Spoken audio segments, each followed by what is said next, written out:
Hello friends, welcome back to my channel. ഇന്ന് നമുക്ക് നല്ല ടേസ്റ്റിയും ക്രിസ്പി ആയിട്ടുള്ള ചിക്കൻ ഫ്രൈ എങ്ങനെ ഉണ്ടാക്കണമെന്ന് കാണാം. അപ്പോൾ നമുക്ക് വേഗം വീഡിയോയിലേക്ക് കിടന്നാലോ.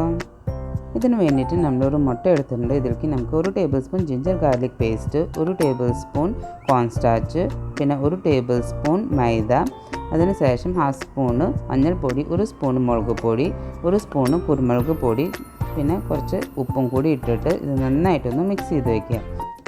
നന്നായി മിക്സ് ചെയ്തതിന് ശേഷം നമ്മളിപ്പോൾ എടുത്തേക്കുന്നത് 5 നല്ല കാലിൻ്റെ പീസസാണ് ചിക്കൻ്റെ. ഇത് ഏകദേശം ഒരു 1/2 കിലോളം ഉണ്ട്. ഇത് നന്നായി വരഞ്ഞതിന് ശേഷം നമുക്ക് ഈ മസാലയിലേക്ക് ഇട്ട് കൊടുക്കാം. മസാലയിൽ ഇട്ടിട്ട് നന്നായിട്ടൊന്ന് നമുക്കിത് തേച്ച് പിടിപ്പിക്കാം. എന്നിട്ട് നമുക്കൊരു 1/2 hour ഇതൊന്ന് മാരിനേഷന് വേണ്ടിയിട്ട് മാറ്റി വയ്ക്കാം.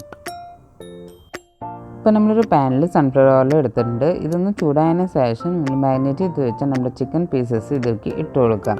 ചിക്കൻ പീസസ് ഇട്ടതിന് ശേഷം നമ്മൾ ഒരു 1/2 minute ഇത് ഒന്നും അനക്കാണ്ട് തന്നെ ഇങ്ങനെ ഫ്രൈ ചെയ്യണം. ലോ ഫ്ലെയിമിൽ വേണം ഫ്രൈ ചെയ്യാനായിട്ട്. അതിന് ശേഷം മാത്രം തിരിച്ചു കൊടുക്കാം. അല്ലെങ്കിൽ നമ്മുടെ മസാല ഒക്കെ നമ്മുടെ പാനിൻ്റെ അടിഭാഗത്ത് ചിലപ്പോൾ ഒട്ടിപ്പിടിക്കും. അതുകൊണ്ടാണ് നമ്മളങ്ങനെ ചെയ്യുന്നത്. ഇത് 2 ഭാഗവും ലോ ഫ്ലെയിമിൽ വെച്ച് കുക്കായതിന് ശേഷം നമുക്ക് ഇത് നമ്മുടെ ഓയിലിൽ നിന്ന് കോരി മാറ്റാം. ഇപ്പോൾ നമ്മളൊരു ബൗളിലേക്ക് 2 സ്പൂൺ കോൺഫ്ലവർ ഇട്ടിട്ടുണ്ട്. ഇതിലേക്ക് കുറച്ച് ഉപ്പ് ഇട്ട് കൊടുക്കുക. അതിനുശേഷം നമുക്ക് കുറേശ്ശെ വെള്ളം ഒഴിച്ചിട്ട് ഇതൊരു തിക്ക് പേസ്റ്റ് ആക്കി എടുക്കണം. നമ്മുടെ ഇഡ്ഡലി മാവിനേക്കാളും കുറച്ചും കൂടി തിക്ക് പേസ്റ്റ് ആയിട്ട് വരണം.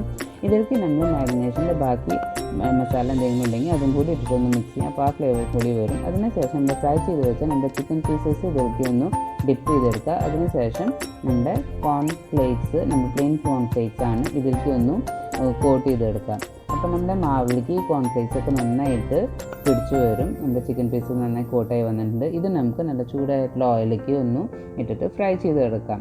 നമ്മൾ ലോ ഫ്ലെയിമിൽ വെച്ചിട്ടൊന്ന് ഫ്രൈ ചെയ്താൽ മതി. ജസ്റ്റ് നമ്മുടെ മാവും കോൺഫ്ലേക്സും മാത്രം ഫ്രൈ ആയാൽ മതി. നമ്മുടെ ചിക്കൻ പീസസ് ഓൾറെഡി വെന്ത് വന്നിട്ടുണ്ട്. ഇത് 2 സൈഡും ഫ്രൈ ആയതിനു ശേഷം നമുക്ക് ഈ ഓയിലിൽ നിന്ന് ഇത് കോരി മാറ്റാം. അപ്പോൾ നിങ്ങൾക്ക് കാണാം നമ്മുടെ ചിക്കൻ പീസസ് ഇവിടെ റെഡി ആയിട്ടുണ്ട്. നല്ല ക്രിസ്പിയും നല്ല ടേസ്റ്റി ആയിട്ടുള്ള ചിക്കൻ ഫ്രൈ ആണ്. നിങ്ങൾ എന്തായാലും വീട്ടിൽ ട്രൈ ചെയ്ത് നോക്കാം. നിങ്ങൾക്ക് തീർച്ചയായും ഇഷ്ടമാവും. അപ്പോൾ നെക്സ്റ്റ് വീഡിയോ കാണുന്നവരെ ബൈ.